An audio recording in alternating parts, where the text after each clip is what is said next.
Le président de la République tchèque quitte Nouakchott après une visite de travail de 3 jours dans notre pays.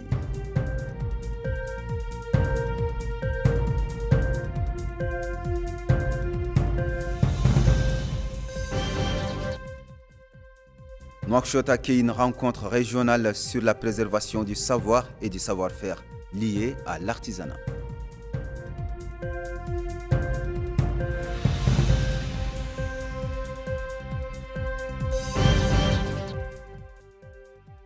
Signature d'une convention entre notre pays et l'Italie pour soutenir la sécurité alimentaire et renforcer la résilience des groupes vulnérables.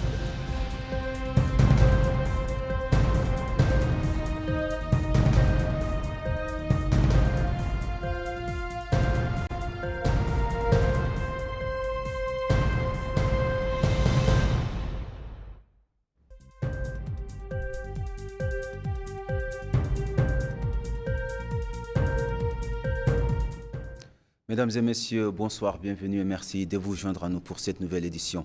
Avant de développer les titres de ce journal, sachez que suite aux événements survenus dans la ville de Célibabi ces derniers jours, son Excellence le Président de la République, M. Mohamed Ould-Cheikh El Ghazouani, a ordonné au ministre de la Défense nationale, des retraités, des enfants, des martyrs, au ministre de l'Intérieur, de la décentralisation et du développement local, ainsi qu'au chef d'état-major des structures de sécurité nationale, de diligenter une enquête approfondie sur les circonstances de l'incident. Sur la base des résultats de cette enquête, les décisions suivantes ont été prises. Suspension des fonctions du Wali du Guidimaha. En outre, le directeur régional de la Sûreté nationale, le commandant de la compagnie régionale de la gendarmerie nationale et le commandant du groupement régional de la garde nationale de la wilaya du Guidimaha ont été relevés de leurs fonctions. Son Excellence, le Président de la République, Son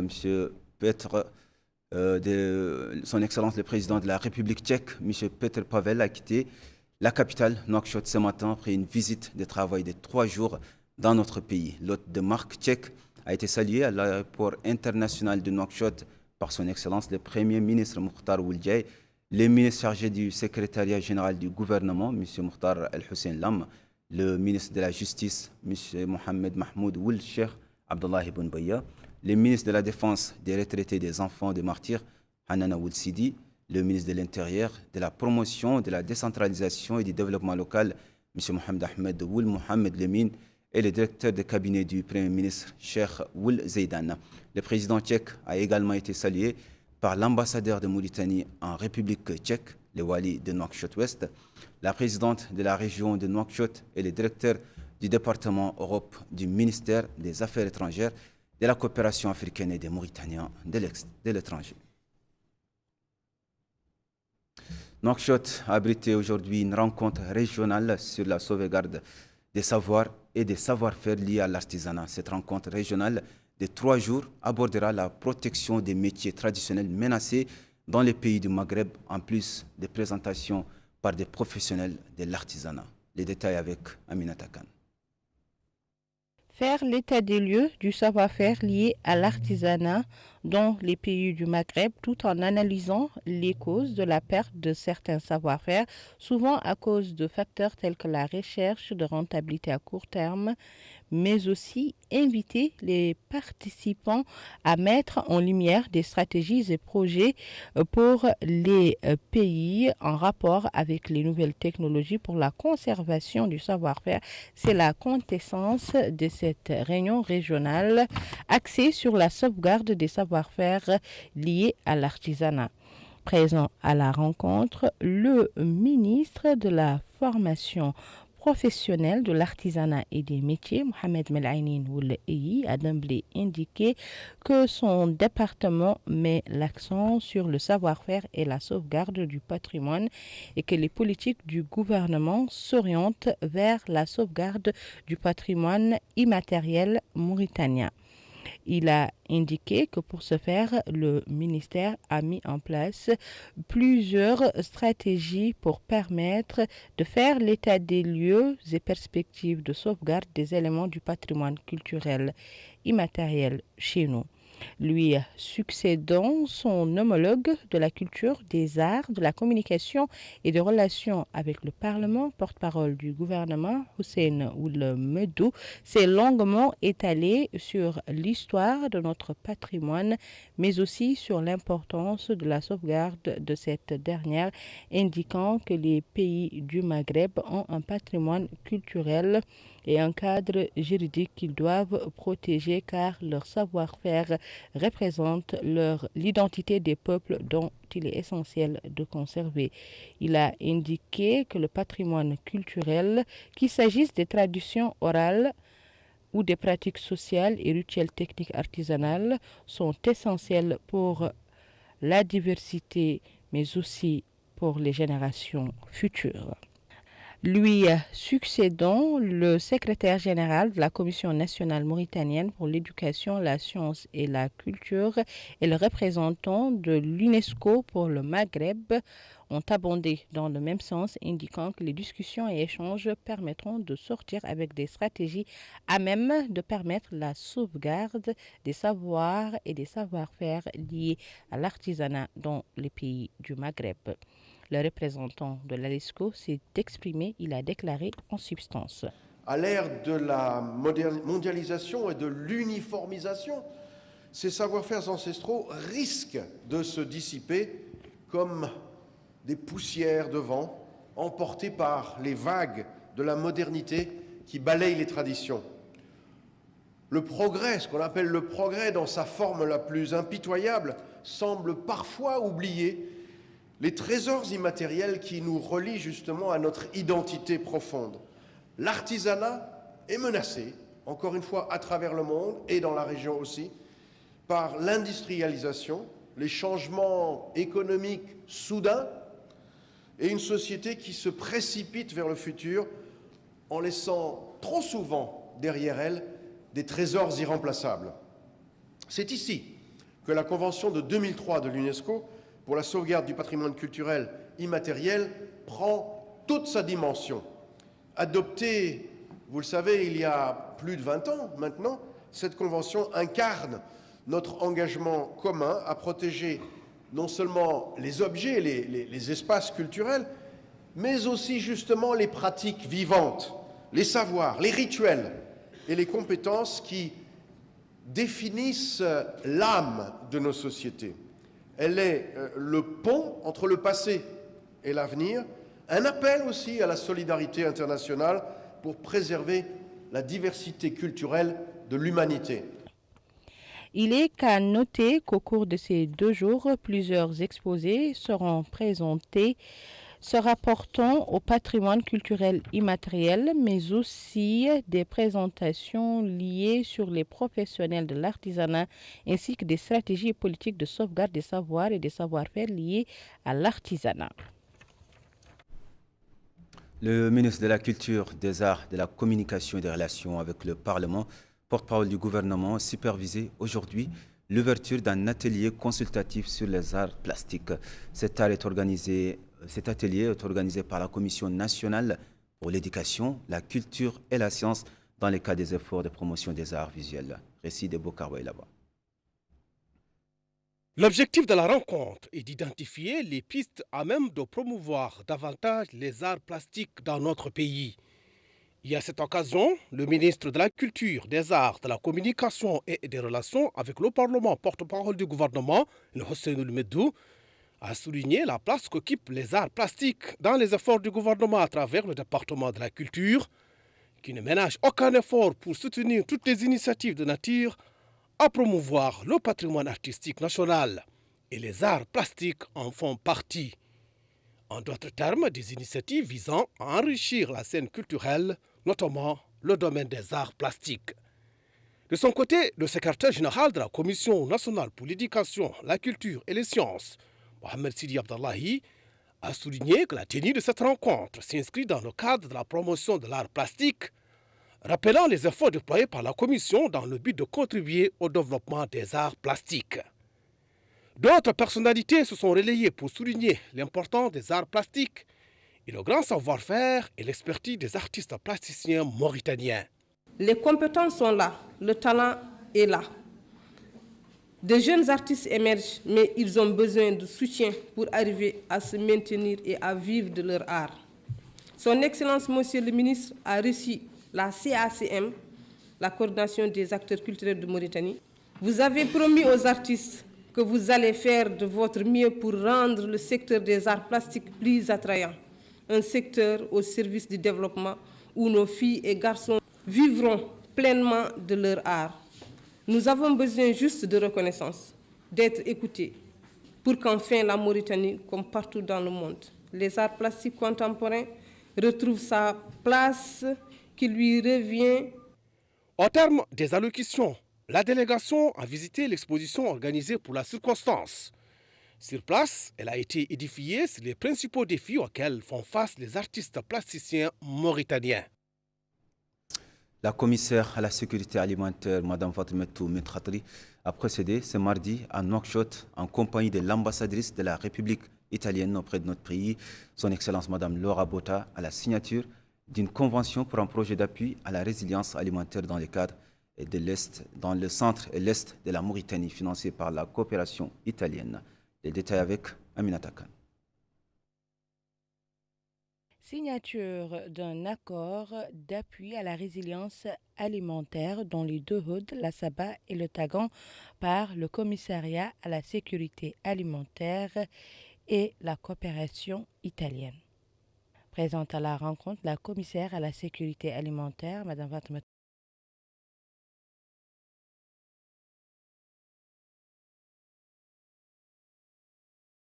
Khatri a indiqué que ce projet vise à soutenir aussi et élever le niveau de scolarisation dans les zones bénéficiaires. Elle a indiqué que les projets mis en œuvre grâce au financement italien sont d'une importance capitale car elles sont orientées vers le soutien à l'éducation des enfants issus des groupes vulnérables en finançant des projets de développement pour les parents des élèves dans les zones défavorisées. La commissaire a déclaré que la signature de cet accord s'inscrit dans le cadre des relations de coopération existant entre nos deux pays car ces relations ont toujours donné lieu à d'importants projets de développement qui servent les citoyens et contribuent à renforcer les liens d'amitié et de coopération entre les deux pays. Lui succédant, l'ambassadrice d'Italie auprès de notre pays a exprimé sa joie d'assister à la signature de cet accord et elle a également rappelé le cadre de la rencontre. Aujourd'hui, on signe l'accord PRASEM, visé à lutter contre l'abandon précoce de la fréquence scolaire en milieu rural et à équiper les écoles de cantine. Ici également, le volet agricole est important. Des puits seraient construits à proximité des écoles pour irriguer les terres arables, ainsi que des laboratoires pour transformer, sécher et stocker les produits à consommer dans les cantines. Des banques de sécurité alimentaire seraient mises en place pour les familles des étudiants. Les effets attendus du projet seraient multiples. Une diminution du décrochage scolaire en tant que facteur freinant du développement, une amélioration de la diète des enfants, une sécurité alimentaire accrue pour leurs familles, une initiation progressive aux techniques agricoles soutenables. Je peux vous dire que d'autres initiatives sont à l'étude sous requête des autorités mauritaniennes, notamment dans le domaine de la santé, de la pêche et concernant l'exploitation des eaux profondes renouvelables du fleuve Sénégal. Il est à noter que l'accord paraphé aujourd'hui contribue à réduire l'abandon scolaire qui est un facteur qui entrave grandement le développement. La salle de réunion de l'Union nationale du patronat mauritanien a abrité hier soir une rencontre entre plusieurs acteurs économiques de la République tchèque et leurs homologues mauritaniens dans le cadre des activités de la visite du président tchèque en Mauritanie. Cette rencontre s'inscrit dans le cadre du souci du secteur privé mauritanien pour développer les partenariats avec la Confédération de l'industrie de la République tchèque. Mohamed Khattat. Au cours de cette rencontre entre plusieurs acteurs économiques de la République tchèque et leurs homologues mauritaniens, dans le cadre des activités de la visite du président tchèque en Mauritanie, le président de l'Union nationale du patronat mauritanien, M. Mohamed Zine El Abidine ou le Cheikh Ahmed, a d'abord souhaité la bienvenue à ces honorables invités, soulignant l'importance de cette rencontre pour le secteur privé mauritanien et son intérêt pour le développement du partenariat avec la Confédération de l'industrie de la République tchèque. M. Zine El Abidine ou le Cheikh Ahmed a déclaré que l'Union nationale du patronat mauritanien souhaite que ce partenariat se développe rapidement entre les deux institutions opérant dans les deux pays aux capacités et aux potentialités prometteuses. La Mauritanie dispose, a-t-il dit, d'un potentiel important dans les domaines de l'énergie, notamment le gaz, le solaire, l'éolien et l'hydrogène vert, de l'agriculture et de l'industrie.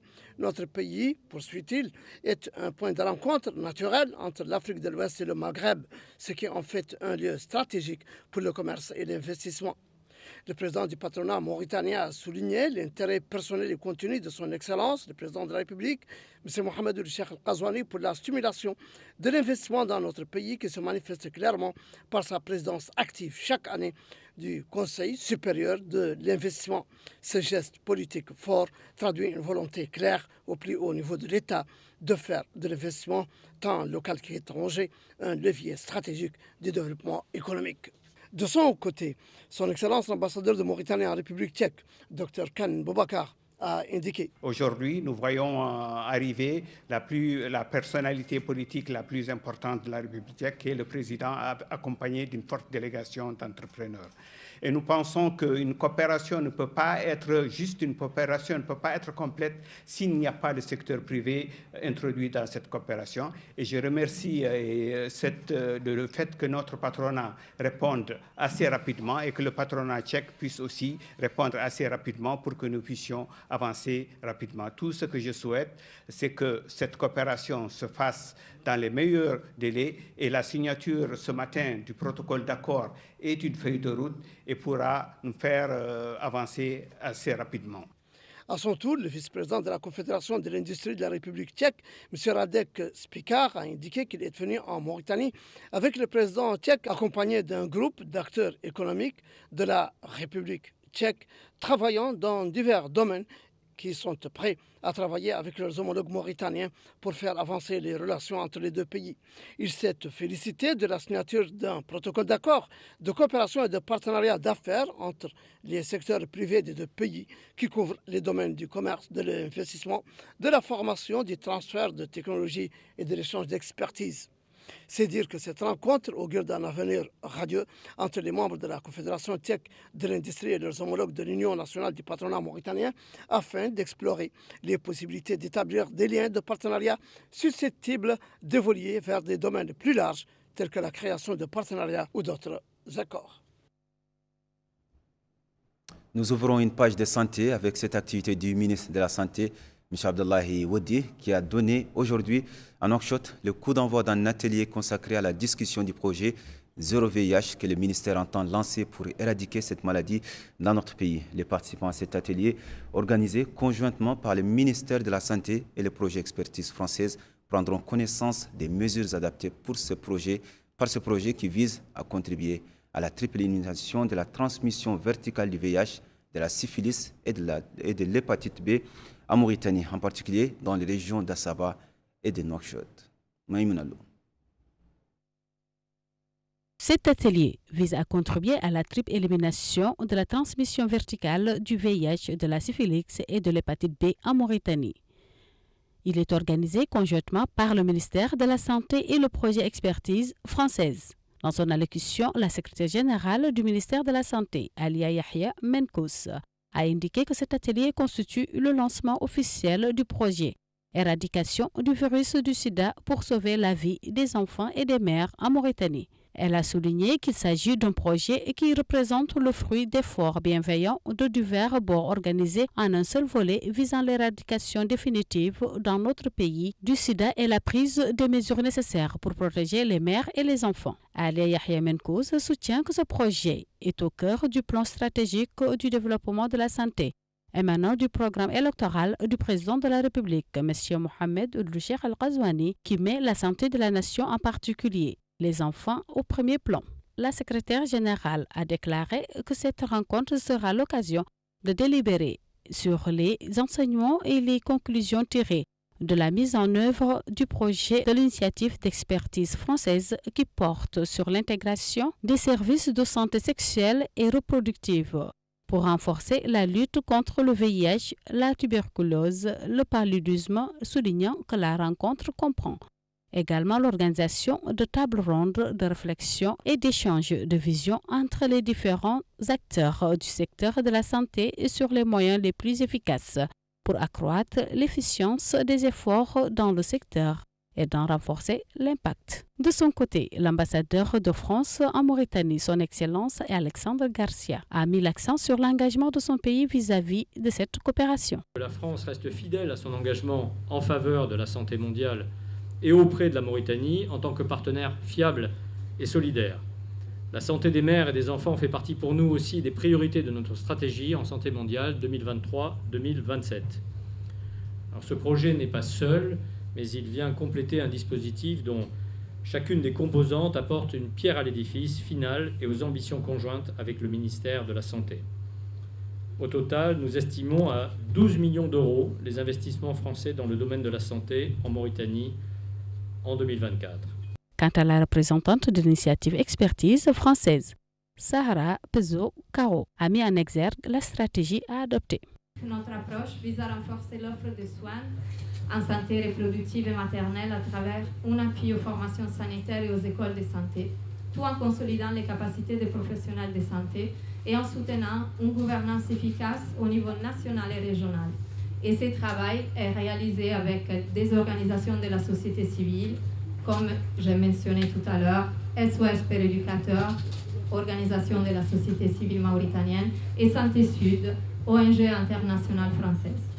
Cet atelier s'inscrit dans la continuité du projet Tamayouz, qui a permis d'agir dans le domaine de la prise en charge de la mère et de l'enfant.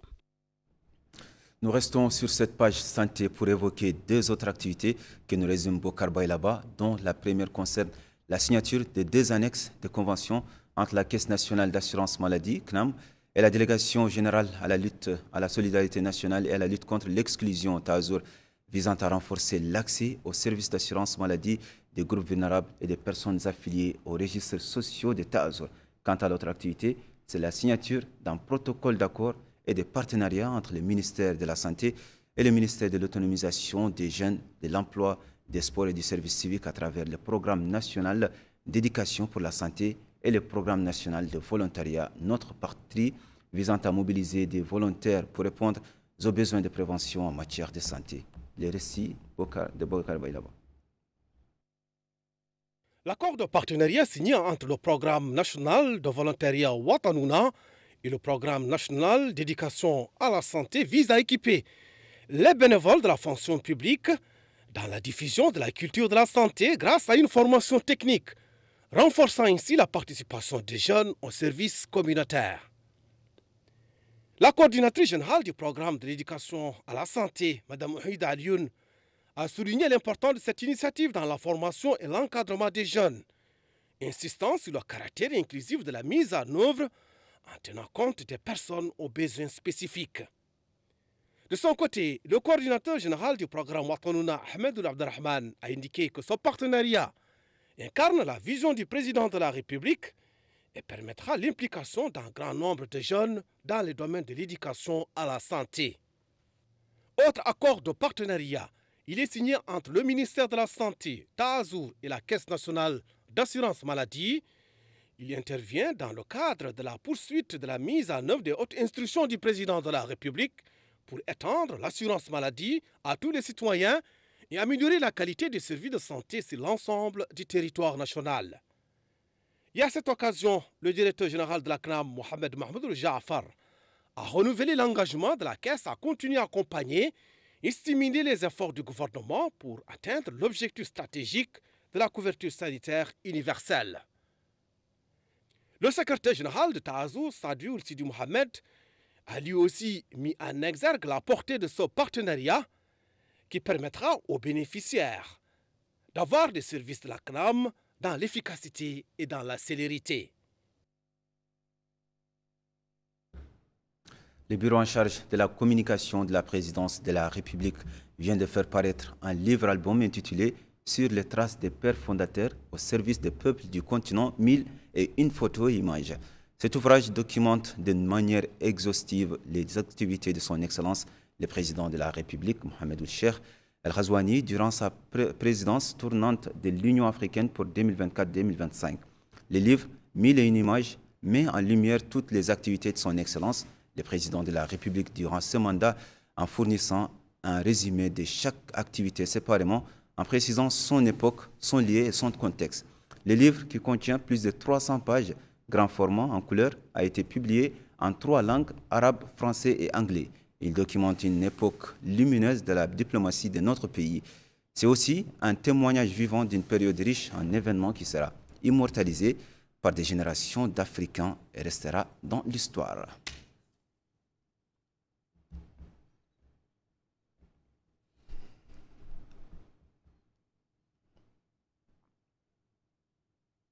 Ainsi prend fin cette édition. À présent, le rappel des principaux titres. Le président de la République tchèque quitte Nouakchott après une visite de travail de 3 jours dans notre pays.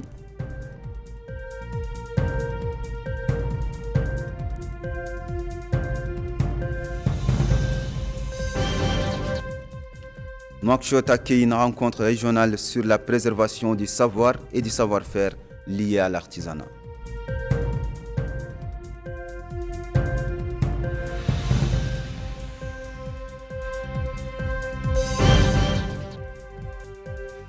Signature d'une convention entre notre pays et l'Italie pour soutenir la sécurité alimentaire et renforcer la résilience des groupes vulnérables.